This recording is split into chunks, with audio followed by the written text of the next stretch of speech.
গল্প তোমার নামে ভোর। পর্ব ১। লেখা সানা শেখ।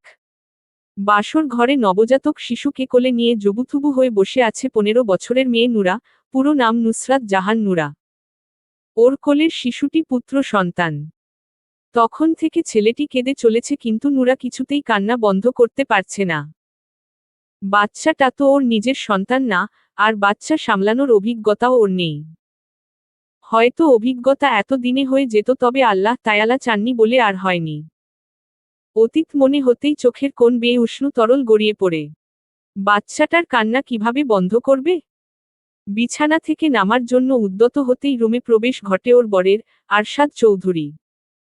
যে কিনা গুণে গুণে ওর চেয়ে ১৬ বছরের বড়। লোকটার গলার স্বর গম্ভীর। যখন কথা বলে নুরার রক্ত হিম হয়ে যায়। নুরা এখন পর্যন্ত লোকটার মুখের দিকে তাকিয়ে দেখেনি, শুধু গলার স্বর শুনেছে।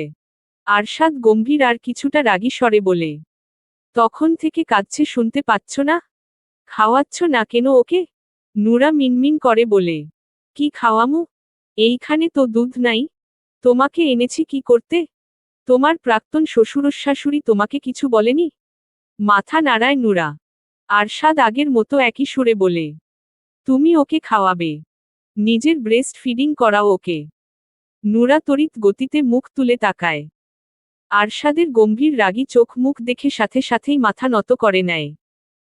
৩০ মিনিটের মধ্যে ওকে ঘুম পাড়াবে, ৩০ মিনিট পর আমি রুমে আসব। মাথা নাড়ায় নুরা। আরশাদ রুম থেকে বেরিয়ে যায়। নুরা বাচ্চাটাকে নিয়ে বিছানায় উঠে বসে আবার বাচ্চাটাকে ফিডিং করাতে শুরু করে। প্রথমে অবশ্য ওর অনেক সুরসুরি লাগছিল আর অস্বস্তি বোধ হচ্ছিল। বারবার সরিয়ে নিচ্ছিল বুক থেকে। বাচ্চাটা খেতে পেয়েও আবার না পেয়ে আগের চেয়ে জোরে জোরে কাঁদতে শুরু করেছিল। আরশাদের ভয়ে নিজের সব অস্বস্তি বোধ দূরে ঠেলে খাওয়াতে শুরু করেছে। রাইটার সানা শেখ। পরবর্তী পার্ট আগে আগে পড়তে সানা শেখ পেজটি ফলো দিয়ে রাখবেন সবাই, তাহলে পরবর্তী পার্ট পোস্ট করার সাথে সাথেই পেয়ে যাবেন। ঠিক ৩০ মিনিট পরেই রুমে আসে আরশাদ। বিছানার দিকে তাকিয়ে দেখে ওর ছেলে আব্রাহাম ঘুমিয়ে গেছে আর নুরা আব্রাহামের পাশে শুয়ে আছে। এই মেয়ে ঘুমাতে বলেছি তোমাকে আমি? মাত্রই শুয়েছিল নুরা, চোখে ঘুমও ধরা দিয়েছিল। আরশাদের রাগী গম্ভীর স্বর শুনে ভয় তাড়াতাড়ি উঠে বসে। বিছানা থেকে নেমে শাড়ি চেঞ্জ করো। কথাগুলো বলে নিজের ড্রেস হাতে ওয়াশরুমে প্রবেশ করে। নুরা বন্ধ হওয়া ওয়াশরুমের দরজার দিকে তাকিয়ে উপরের দিকে মুখ তুলে তাকায়। বিড়বিড় করে বলে, আল্লাহ, কি এমন পাপ করছিলাম আমি? আমারে এত কষ্ট তুমি কেন দেও? এক জাহান্নাম থেকে তুইলা আইনা আবার কই ফালাইলা? ১০ লক্ষ টাকার বিনিময়ে ১৫ বছরের ধর্ষিতা নুরাকে কিনে এনে বিয়ে করেছে আরশাদ চৌধুরী। অবশ্য নুরা শুধু ধর্ষিতা নয়, বিধবাও। যেই ছেলে ধর্ষণ করেছিল, বিচারের সময় গ্রামের মানুষ সেই ছেলের সাথেই ওকে বিয়ে দিয়ে দিয়েছিল। এমন ধর্ষিতা মেয়েকে তো অন্য কেউ বিয়ে করতে চাইবে না, তাছাড়া ওর বাবা মাও বেঁচে নেই, তাই ওর পক্ষ নিয়ে লড়াই করার মতো কেউ নেই। গ্রামের মেম্বার চেয়ারম্যান যা ফয়সালা করে দিয়েছিল নুরার দরিদ্র ভ্যান চালক কাকা তাই মেনে নিয়েছিল। এছাড়া আর উপায় কি? তিনি তো নুরাকে আর কোথাও বিয়ে দিতে পারতেন না। এই সমাজে ভুক্তভোগীরা ন্যায় বিচার পায় না, ভুক্তভোগীদেরকেই কোণঠাসা করে রাখে সমাজ ব্যবস্থা। আর সেই ভুক্তভোগী যদি হয় নিম্নবিত্ত পরিবারের সদস্য, তাহলে তো কথাই নেই। নুরার সাথে অন্যায় হলেও ন্যায় বিচার পাইয়ে দেয়নি কেউ। ভ্যান চালক কাকাও সেরকম কোনো ব্যবস্থা নেয়নি তখন, তার অত টাকা পয়সা নেই মানুষের পেছনে পেছনে দৌড়ে দৌড়ে খরচ করার মতন। নুরারই বা আর কি করার ছিল? গ্রামের মানুষ যা করেছে সেটাই নিয়তি হিসেবে মেনে নিয়েছিল। বিয়ের ৭ মাস পর স্বামী নামক সেই জানোয়ার ধর্ষক মানুষের হাতে গণপিটুনি খেয়ে মারা যায়। তখন নুরা ৭ মাসের গর্ভবতী ছিল। স্বামী মারা যাওয়ার ৩.৫ মাস পর শ্বশুর শাশুড়ি মিলে ওকে ১০ লক্ষ টাকার বিনিময়ে বিক্রি করে দিয়েছে আরশাদ চৌধুরীর কাছে। ওর ভাগ্যটা এত ভালো কেন? ১৪ বছর বয়সে এক পুরুষের লালসার শিকার হয়ে তার বউ হয়ে গিয়েছিল। ১৫ বছর বয়সে গর্ভবতী অবস্থায় আবার বিধবাও হয়ে গিয়েছিল। ভাগ্যের ফেরে আবারও ১৫ বছর বয়সে আরেক পুরুষের বউ হয়ে গেল আজ।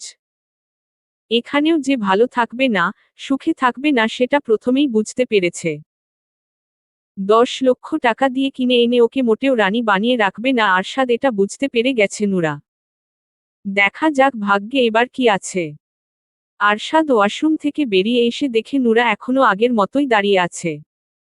কিছুটা ধমকের সুরে বলে, এখনো দাঁড়িয়ে আছো কেন? 2 মিনিটের মধ্যে কাপড় চোপড় খুলে বিছানায় আসবে। কথাগুলো বলতে বলতে মেইন লাইট অফ করে ডিম লাইট অন করে বিছানায় বসে।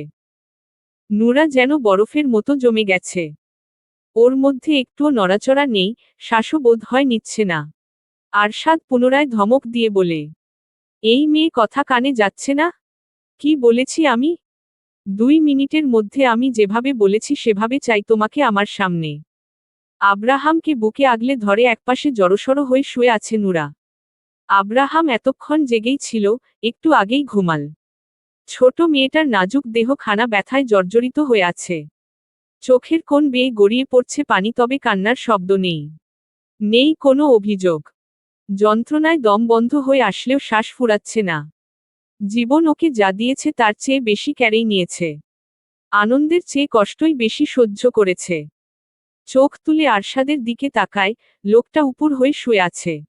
মুখ ওর দিকেই ফিরিয়ে রাখা। গম্ভীর রাগী চোখমুখ এখন শান্ত। লোকটা ভীষণ পাষাণ, ওকে অনেক কষ্ট দিয়েছে। একটুও দয়া মায়া নেই লোকটার মধ্যে। চোখ বন্ধ করে নেয় নুরা। ডুবে যায় সেই সন্ধ্যায়। নুরার কাকি হাঁসমুরগি পালন করেন। সন্ধ্যা হয়ে যাওয়ার পরেও হাঁসগুলো খাল থেকে উঠে আসছিল না বাড়িতে। কাকি হাঁসগুলোকে ধাওয়া দিয়ে বাড়িতে নিয়ে আসার জন্য নুরাকে খালে পাঠায়, বেশি দেরি হয়ে গেলে শেয়াল ধরে ধরে খেয়ে ফেলে নয়তো মেরে ফেলে। হাঁসগুলোকে ধাওয়া দিয়ে খাল থেকে তুলে দেয় নুরা। নিজে যখন উঠতে যাবে তখন হুট করে ওর সামনে এসে দাঁড়ায় অনিক। ছেলেটাকে দেখেই চমকে ওঠে নুরা। দ্রুত পা চালিয়ে চলে যাওয়ার চেষ্টা করলে আচমকা ওকে চেপে ধরে। সন্ধ্যা হয়ে যাওয়ায় আশেপাশে কেউ ছিল না তখন। খালের আশেপাশে বাড়ি ঘরও নেই। নুরা একটা চিৎকার দিতে পেরেছিল, তবে সেই চিৎকার কারো কানে বোধহয় পৌঁছায়নি। মাগরিবের আজান হচ্ছিল চারদিকে। 14 বছরের হ্যাংলা পাতলা নুরা 25 বছরের এক তাগড়া জোয়ান ছেলের সাথে পেরে ওঠে না। অনিক নামক নরপশুর লালসার শিকার হয় সেই সন্ধ্যায়। নুরার কাকি বাড়ির সব কাজ শেষ করে ছেলেকে নিয়ে নুরাকে খুঁজতে বের হন। ওনার ভীষণ রাগ হচ্ছিল নুরার উপর। নুরার কাকা তখনও বাড়িতে ফেরেনি। নুরা এমনিতে কোনো দিন সন্ধ্যার পর বাড়ির বাইরে থাকে না। আজকে হাঁসগুলো নিয়ে আসার জন্য গিয়ে কোথায় বসে আছে কে জানে। আশেপাশের প্রতিবেশীর বাড়িতে খোঁজ খবর নিয়ে খুঁজে না পেয়ে খালের পাড়ে এগিয়ে আসেন।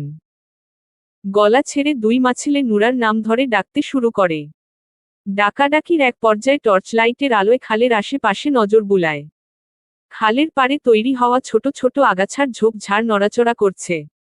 কৌতূহল নিয়ে দুজন আগায় ঝোপের দিকে। শেয়াল বা কুকুরও হতে পারে, তবুও মনে সাহস জুগিয়ে আগায় দুজন। কাছে এগিয়ে আসতেই তড়িৎ গতিতে উল্টো ঘুরে দাঁড়ায় নুরার 13 বছরের চাচাতো ভাই নূরনবী। নুরার গায়ে কাপড় নেই। ওড়না দিয়ে হাতমুখ বাঁধা। জামা দিয়ে পা বেঁধে রাখা হাতের সাথে উল্টো করে। উঠে দাঁড়ানোর কোনো উপায় নেই। নুরার কাকি নুরার অবস্থা দেখেই শোকড হয়ে দাঁড়িয়ে আছেন।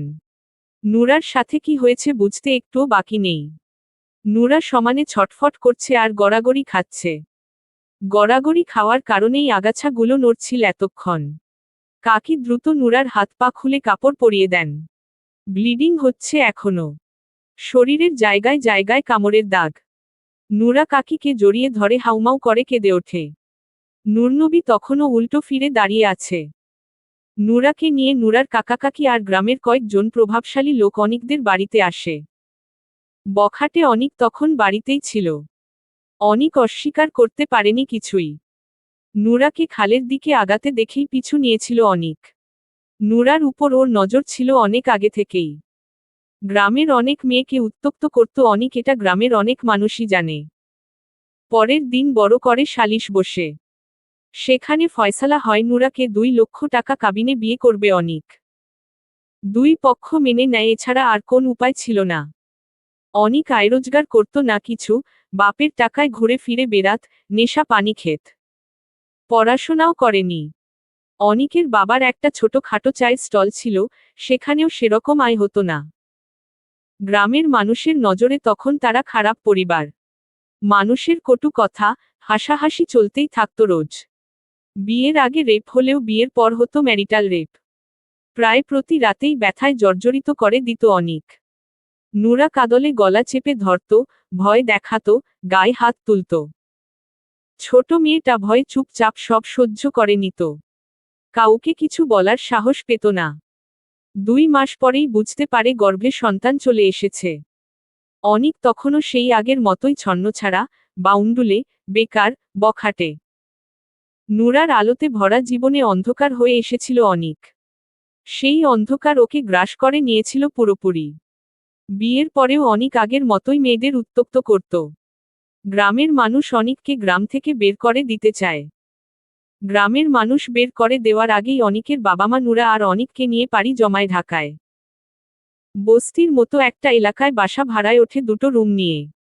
অনিকের বাবা ফ্লাক্সে চানিয়ে ফেরি করে বিক্রি করত। অনিককে জোর করে একটা রিকশা ম্যানেজ করে দেন অনিকের বাবা অন্য একজনের মাধ্যমে। অনিক একদিন রিকশা চালালে 3 দিন বসে থাকে। হাতে যেই কয়েক টাকা থাকে সেগুলো দিয়ে বিড়ি সিগারেট গাঁজা খেয়ে শেষ করে আবার একদিন 2 দিন চালায়। নুরা অনিককে কিছু বলার সাহস পেত না। নিজের কিছু প্রয়োজন হলেও মুখ ফুটে বলতে পারত না। অনিকের প্রতি ভালোবাসা বলতে ছিল না কিছুই ওর মনের মধ্যে। যা ছিল তা শুধুই ঘৃণা, রাগ আর ক্ষোভ। এভাবেই দিন আগাতে থাকে। নুরা তখন 7 মাসের গর্ভবতী। বিকেলের রান্নার প্রস্তুতি নিচ্ছিল। ওদের ঘরের দুয়ারে অনেক মানুষের ভিড় জমে যায়। কান্নার শব্দ ভেসে আসে ওর কানে। রান্নাঘর থেকে বেরিয়ে আসে থাকার ঘরের সামনে। নজরে আসে অনিকের রক্তাক্ত নির্জীব দেহ। নুরা স্থির হয়ে দাঁড়িয়ে তাকিয়ে থাকে অনিকের নির্জীব দেহের দিকে। সেদিন ওর কাকিও এভাবেই স্থির হয়ে দাঁড়িয়ে তাকিয়েছিল ওর দিকে। অনিকের সাথে কি হয়েছিল, ওকে কেন মেরেছে, কে মেরেছ কখনোই জানতে চায়নি নুরা। অনিকের মৃত্যুতে আয়োজন আহাজারি করে ওর কান্নাও আসেনি। 7 মাস একসাথে থাকলেও মন দেওয়া নেওয়া হয়নি দুজনের। দৈহিক চাহিদায় অনিক ওর কাছে আসত, প্রয়োজন শেষে আবার দূরে ঠেলে দিত। অনিককে ভালোবাসার মতো কিছুই করিনি অনিক ওর জন্য। অনিক কোনো ভালো স্মৃতি দেয়নি ওকে। সব সময় নিজের ভোগের বস্তুর মতো দেখেছে আর ব্যবহার করেছে। এমন মানুষের প্রতি ভালোবাসা কিভাবে জন্মাবে? অনিকের জন্য কান্না না আসলেও নিজের সন্তানের জন্য কান্না আসছিল। ও এতিম আর ওর সন্তানও দুনিয়ায় আসার আগেই এতিম হয়ে গেল। এতিমদের এই সমাজে কোনো দাম নেই। এই সমাজে এতিম মানেই বোঝা। আশেপাশের অনেকেই বলাবলি করছিল এটা কেমন বউ জামাই মইরা গেছে কিন্তু কাঁদে না কেন? কেউ তো আর জানে না ওর ছোট মনের ভেতর কত ক্ষত আর দুঃখ জমে আছে। সেই দুঃখ ভেদ করে অনিকের জন্য কান্না আসতে পারছে না ওর দুচোখে। অনিককে গ্রামে নিয়ে দাফন করা হয়েছে। অনিকের একটা ছোট বোন আছে, বিয়ে হয়েছে অনেক আগে, তার 2টো সন্তানও আছে। অনিকের আর কোনো ভাই বোন নেই। অনিকের শোক কাটিয়ে ওঠার আগেই অনিকের বাবা মা নুরাকে নিয়ে ঢাকায় ফিরে আসে। অনিকের বাবা মায়ের ঢাকায় থাকার আর কোনো দরকার নেই। বখাটে অনিক তো নেই মেয়েদের উত্ত্যক্ত করার জন্য। কয়েকজন কিছু টাকা পাবে তাদের কাছে, সেগুলো পরিশোধ করে গ্রামে ফিরে যাবে আবার। একা রুমে রাতে শুয়ে অনিকের কথা স্মরণ হতো নুরার। আশ্চর্য, যার মৃত্যুতে ওর কান্না আসেনি এখন তার অনুপস্থিতিতে তার শূন্যতা অনুভব করছে। অনিক আর আসেনি ওই রুমে। ওকে ঘুম থেকে টেনে তুলে ব্যথায় জর্জরিত করেনি। গলা চেপে ধরেনি, গালাগালি করেনি, গায়ে হাত তোলেনি। ওকে যন্ত্রণা দেওয়ার জন্য আর ফিরে আসেনি। সবাইকে মুক্তি দিয়ে চলে গিয়েছে সারা জীবনের জন্য। অনিকের মৃত্যুর 1.5 মাস পেরিয়ে যায়।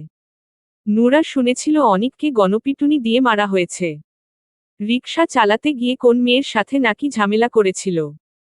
অবশ্য এই ছেলের তো সুন্দরী মেয়ে দেখলে হুঁশ থাকত না। বেশি কিছু জানার আগ্রহ দেখায়নি নুরা। নামাজ পড়ে অনিকের জন্য দোয়া করত, যতই হোক স্বামী ছিল তো। দুপুরের রান্না শেষে গোছল করে নামাজ আদায় করে খাবার খায়। বিছানায় শোয়ার পর অনুভব করে পেটের ভেতর বাচ্চা নড়াচড়া করছে না। স্মরণ হয় আজ সকাল থেকেই খুব একটা নড়াচড়া করেনি। ডেলিভারির সময়ও প্রায় হয়ে এসেছে। গ্রামে কাকার বাড়িতে চলে যেতে চেয়েছিল তবে ওর শ্বশুর শাশুড়ি রাজি হননি। ওনারও গ্রামে ফিরে যেতে চাইলেও আর যাননি। হয়তো আর যাবেনও না। বিকেলে শাশুড়িকে জানায় বাচ্চা নড়াচড়া করছে না দুপুর থেকে। সে গুরুত্ব না দিয়ে বলেছিলেন, মধ্যে মধ্যে বাচ্চা চুপচাপ থাকে, সমস্যা নাই। পরে আবার নড়াচড়া করব। কিন্তু ওর বাচ্চা আর নড়াচড়া করেনি। রাতে পেইন শুরু হয়, পরের দিন সকালে হাসপাতালে যাওয়ার পর মৃত বাচ্চা ডেলিভারি হয়। মেয়ে হয়েছিল। নূরা নিজের সন্তান হারিয়ে সেদিন কেঁদেছিল ভীষণ। পরে আবার আস্তে আস্তে নিজেই নিজের মনকে বুঝো দিয়েছে। এতিম হয়ে বেঁচে থাকার চেয়ে না থাকাই ভালো। নানান চিন্তা মাথায় ঘুরঘুর করত। কেমন যেন পাগলের মতো অবস্থা হয়ে গিয়েছিল। ওর শাশুড়ি ওকেই দোষ দিত বাচ্চা মারা যাওয়ায়। নূরা নাকি ইচ্ছে করে মেরেছে ওর সন্তানকে নিজের রাস্তা খালি করার জন্য। অন্য কাউকে বিয়ে করার জন্য যেন বাধা না থাকে তাই বাচ্চাকে মেরেছে। নূরা কাকার বাড়িতে ফিরে যেতে চাইলেও ওর কাকা কাকি আগ্রহ দেখায়নি। যেই বোঝা ঘাড় থেকে নেমে গিয়েছে সেই বোঝা আর ঘাড়ে তুলতে চায়নি। তারপর একদিন কিভাবে যেন আরশাদ চৌধুরী ওর খোঁজ পেয়ে গেল। তারপর টাকার বিনিময়ে চিরদিনের জন্য কিনে নিয়ে আসলো নিজের কাছে। আরশাদ চৌধুরী চাইলেই ধনী পরিবারের মেয়েকে বিয়ে করতে পারত। চাইলে অবিবাহিত সুন্দরী মেয়ে বিয়ে করতে পারত। আরশাদ চৌধুরী ভীষণ চালকচতুর একজন মানুষ। সে জানে নূরাকে যেভাবে খুশি সেভাবেই নাচাতে পারবে। ওর টু শব্দের বিপরীতে নূরা টু শব্দ করতে সাহস করবে না কোনোদিন। নূরা শোয়া থেকে উঠে ফ্রেশ হয়ে আসে। সারা অঙ্গে ব্যথা অনুভব করছে, মনে হচ্ছে কেউ যেন খুব মেরেছে ওকে। বিষণ্ণ হয়ে উদাস মনে সোফায় গা এলিয়ে বসে পড়ে। অনিকের বাবা মা ওকে পছন্দ করে না, ভালোবাসে না জানতো, কিন্তু টাকার বিনিময়ে এভাবে বিক্রি করে দেবে কল্পনাও করেনি। বিছানায় শুয়ে থাকা আরশাদের দিকে তাকায় আবার। আরশাদের প্রথম বউ কোথায়? এত ছোট বাচ্চা রেখে কোথায় গেছে? মারা গেছে নাকি বাড়িতেই আছে? আরশাদের পরিবারের সবাই কোথায়? নানান প্রশ্ন মাথায় ঘুরঘুর করলেও উত্তর দেওয়ার মতো কেউ নেই। আরশাদকে স্বাভাবিক মানুষের মতো লাগেনি ওর কাছে। কেমন যেন সাইকো টাইপের। আরশাদের ঘুম ভাঙে অনেক দেরি করে। শোয়া থেকে উঠে বসে কিছু সময় চোখ বন্ধ করে বসে থাকে। চোখ মেলে বিছানায় তাকায়। নূরা বা আব্রাহাম কাউকেই দেখতে পায় না। পুরো রুমে নজর বুলায়। বেলকনির দরজা খোলা দেখতে পায়। এই মেয়ে। নূরা দ্রুত পায়ে রুমে প্রবেশ করে আব্রাহামকে নিয়ে। আমি যতক্ষণ রুমে থাকবো আমার সামনে থেকে নড়বে না। বেলকনিতেও যেতে পারবে না। আমার অনুমতি ব্যতীত এই রুমের বাইরে পা রাখবে না। গম্ভীর স্বরে বলে কথাগুলো। নূরা মাথা নাড়ায়। আর রাতে যা যা বলেছি মনে আছে? এবারেও মাথা নাড়ায় নূরা। আরশাদ রেগে বলে, মুখে বলতে কষ্ট হয়? নূরা কম্পিত স্বরে বলে, সব মনে আছে আর মনে থাকবে। সারা দিন পেরিয়ে রাত নেমে এসেছে আবার। নূরা নিজের ব্রেস্টে ব্যথা পাচ্ছে ভীষণ। ব্রেস্ট মিল্ক জমা হয়ে টনটন করছে এখন। ব্রেস্ট মিল্ক বাড়ার জন্য আরশাদ ওকে কি ওষুধ যেন খাইয়েছে, তারপর ভালো মন্দ অনেক খাবারও খাইয়েছে। আরশাদ রুমে এসে দেখে নূরা বসে আছে আব্রাহামের পাশে। ওর করা নিষেধাজ্ঞা আছে, ও রুমে না আসা পর্যন্ত নূরা শুতে পারবে না। ওর জন্য নূরাকে অপেক্ষা করতে হবে রোজ রাতে। খাবার খেয়েছে দুজনেই। ঘণ্টা খানিক আগে আরশাদ রুম থেকে বেরিয়েছিল। আরশাদ ফ্রেশ হয়ে আসে। বিছানায় উঠে শুতে শুতে গম্ভীর স্বরে বলে, এদিকে আসো। নূরা ভয়ে ভয়ে কিছুটা এগিয়ে আসে। আরশাদ ওকে চিৎ করে শুইয়ে নিজে উপরে উঠে যায়। বক্ষে মুখ গুজতেই নূরার মুখ দিয়ে শব্দ বেরিয়ে আসে ব্যথায়। আরশাদ মুখ তুলে তাকায়। রাগী গলায় বলে, কোনো রকম শব্দ করতে নিষেধ করেছি কিনা? নূরা ভয়ে ভয়ে কম্পিত স্বরে বলে, বুকে অনেক ব্যথা পাচ্ছি, ব্যথায় টনটন করছে এখন। আরশাদ চোখ নামিয়ে বুকের দিকে নজর বুলায়। নূরা কিছু বুঝে ওঠার আগেই ডান হাত তুলে চাপ প্রয়োগ করে। প্রচণ্ড ব্যথায় আর্তনাদ বেরিয়ে আসে নূরার মুখ দিয়ে। আরশাদ রেগে চিবিয়ে চিবিয়ে বলে, এই মেয়ে সাউন্ড করতে নিষেধ করেছি আমি। নূরা কেঁদে ফেলে, জড়ানো গলায় বলে, আপনি এমন করছেন কেন?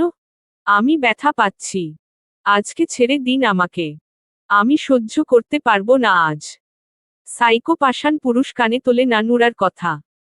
নিজের ডান হাতের দিকে তাকিয়ে দেখে ব্রেস্ট মিল্ক দিয়ে হাত ভিজে গেছে।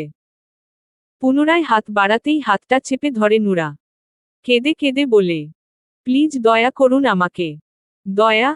দয়া করার জন্য তো আনিনি। আমি যেভাবে খুশি থাকব, আনন্দ পাব, আমার ভালো লাগবে আমি তাই করব। জীবনে স্যাক্রিফাইস কম্প্রোমাইজ অনেক করেছি কিন্তু তার বিনিময়ে তো কেউ আমার উপর দয়া করেনি, আমি কেন করব? হাত ছাড়ো বলছি নয়তো ভালো হবে না তোমার জন্য। ভয়ে হাত ছেড়ে দেয় নুরা। ওর পুরো শরীর কাঁপতে শুরু করেছে। একদম এই ন্যাকা কান্না কাঁদবে না। প্লিজ আজকের রাতটা ছেড়ে দিন আমাকে। প্রশ্নই আসে না। সকালে নুরার ঘুম ভাঙে একটু দেরি করে।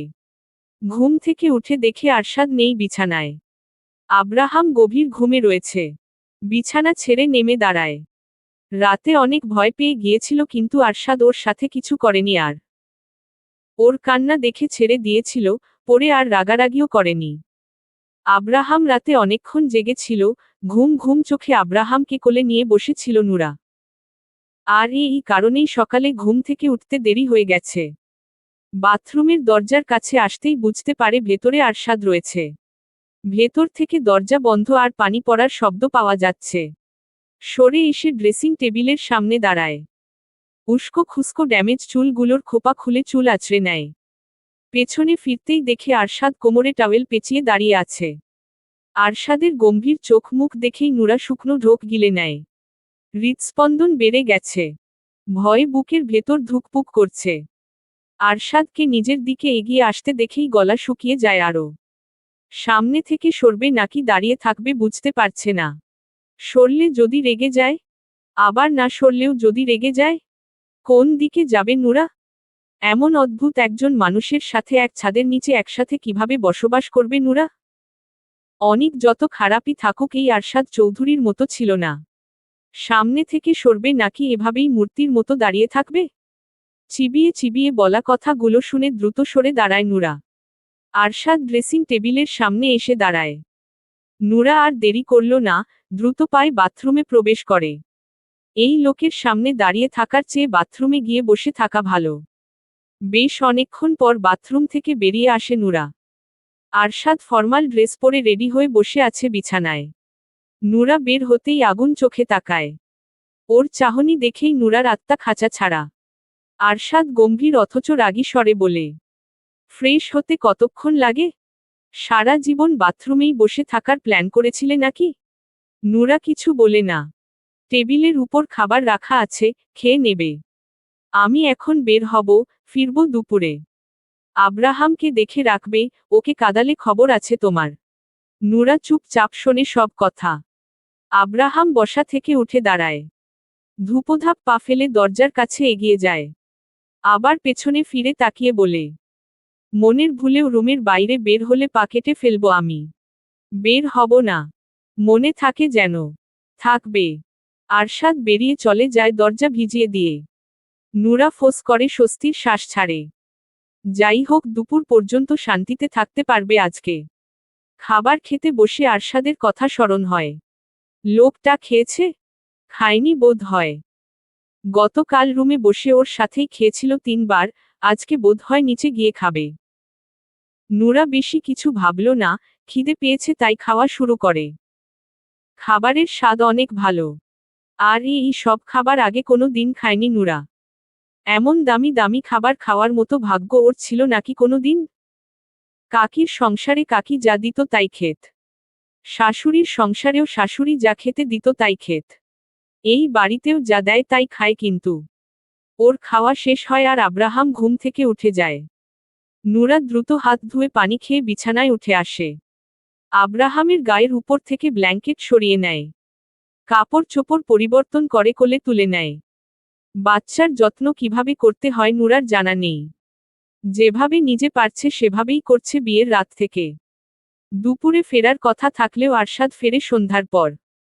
ক্লান্ত শরীরে রুমে প্রবেশ করতেই দেখে নুরা আব্রাহামকে কোলে নিয়ে বসে আছে বিছানায়। নুরা একবার চোখ তুলে তাকিয়ে সাথে সাথেই চোখ নামিয়ে নেয় আবার। আরশাদকে ভীষণ ক্লান্ত দেখাচ্ছে। সারা দিন কি খায়নি নাকি? আরশাদ দুজনের দিকে তাকিয়ে থাকে কিছু সময়, মুখে কিছু না বলে হাতের ঘড়ি খুলে গায়ের শার্ট খুলে ফেলে। পকেট থেকে ফোন আর ওয়ালেট বের করে বেল্ট খুলে রেখে দেয়। টাওয়েলটা হাতে নিয়ে ধূপধাপ পা ফেলে বাথরুমে প্রবেশ করে। এখান থেকে এখানে একটু আস্তে ধীরেও তো যাওয়া যায়। বেশ সময় নিয়ে গোছল করে বাথরুম থেকে বের হয় আরশাদ। ক্লান্ত চোখ মুখ এখন একটু সতেজ লাগছে। ট্রাউজার পরে বিছানার কাছে এগিয়ে আসে। নুরার সামনে বসতেই নুরার শ্বাস প্রশ্বাস বন্ধ করে নেয়।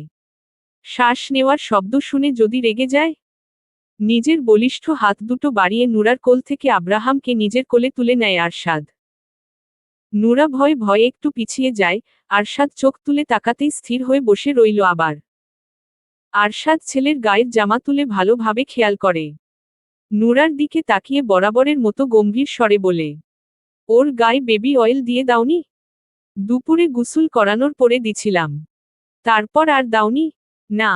কেন? জোরে কথা শুনে চমকে ওঠে নুরা। ভয়ে ভয়ে আরশাদের মুখের দিকে তাকিয়ে সাথে সাথেই মাথা নত করে নেয় আবার। কম্পিত স্বরে বলে, দুপুরে দিছিলাম এই জন্য আর দেই নাই। এই ভাষায় আমার সামনে কথা বলতে নিষেধ করেছিলাম আমি। ভুল হয়ে গেছে, আর বলবো না। এক ভুল কতবার হয়? আর হবে না। অয়েল ম্যাসাজ করনি কেন? ত্বক কেমন খসখসে হয়ে গেছে চোখে দেখনি? কিভাবে বাচ্চার যত্ন নিতে হয় জানো না? না। এর আগে কোনো বাচ্চার যত্ন নাওনি? না। কাউকে নিতেও দেখনি? না। ওর পুরো শরীর অয়েল ম্যাসাজ করো এখনই। বিছানায় শুইয়ে দেয় আব্রাহামকে। নুরা বেবি অয়েলের বোতল নিয়ে আসে। আব্রাহামের গায়ের পোশাক খুলে অয়েল ম্যাসাজ করতে শুরু করে। এটা কিভাবে করছো? কিভাবে করব? কিচ্ছু পারো না দেখছি। নুরা চুপ হয়ে থাকে। আরশাদ দেখিয়ে দেয় কিভাবে অয়েল ম্যাসাজ করতে হবে। ডক্টরের কাছ থেকে বেবিকে অয়েল ম্যাসাজ কিভাবে করতে হবে তা শিখেছিল আরশাদ। তোমার তো কেউ নেই তাই না? নুরা মুখ তুলে তাকায়। পুনরায় অয়েল ম্যাসাজ করতে করতে বলে, কাকা কাকি আর 2 কাকাতো ভাই বোন আছে। তোমার বাবা মায়ের কি হয়েছিল? ঘরে আগুন লেগে মারা গিয়েছিল। তখন তুমি কতটুকু ছিলে? 3-4 বছরের মনে হয়। তুমি বাঁচলে কিভাবে? নুরা মুখ তুলে তাকায় আবার। তখন আমাদের ছনের ঘর আছিল। উপরের চাল আছিল টিনের আর বেড়া ছিল ছনের। ওই দিন রাতে আমি দাদির কাছে ছিলাম। আব্বা আম্মা ঘরে ঘুমিয়েছিল। রাতে কেমনে জানি আগুন ধরে যায় আর আব্বা আম্মা বের হতে পারে নাই। আগুনে পুইরা মইরা গেছে। আরশাদ আর কোনো প্রশ্ন না করে চুপচাপ থাকে কিছুক্ষণ, তারপর আবার বলে, তুমি প্রেম করে বিয়ে করেছিলে তাই না? চমকিত নয়নে তাকায় নুরা। কথা বলছো না কেন? এই কথা আপনেরে কে বলছে? আমার সামনে শুদ্ধ ভাষায় কথা বলতে বলেছি। এই সব আঞ্চলিক ভাষায় কথা বলবে না আমার সামনে। প্রেম করে বিয়ে করেছি কে বলেছে আপনাকে? অ্যারেঞ্জ ম্যারেজ ছিল? না। Love marriage? না। অ্যারেঞ্জ ম্যারেজ না আবার লাভ ম্যারেজও না, তাহলে বিয়ে হয়েছিল কিভাবে? নুরা চুপ হয়ে থাকে। ও মোটেও এই সব কথা মুখ দিয়ে বের করতে চায় না। তেলের বোতল রেখে আব্রাহামকে পাতলা গেঞ্জি পরিয়ে দেয়। নরম কাপড়ে আচ্ছাদিত করে কোলে তুলে নেয়। আমি কিছু জিজ্ঞেস করেছি, উত্তর দাও। আপনি পুরনো কথা কেন শুনতে চাইছেন? বলো তুমি। নুরা বুঝতে পারছে না বলে আর উপায় নেই, বলতেই হবে। মাথা নত করে আব্রাহামের মুখের দিকে তাকিয়ে বলতে শুরু করে সেদিন সন্ধ্যা থেকে পরের দিন বিয়ে হওয়া পর্যন্ত সকল ঘটনা। চলবে। গল্পটা কেমন লাগলো জানাবেন ও সাবস্ক্রাইব করতে ভুলবেন না প্লিজ।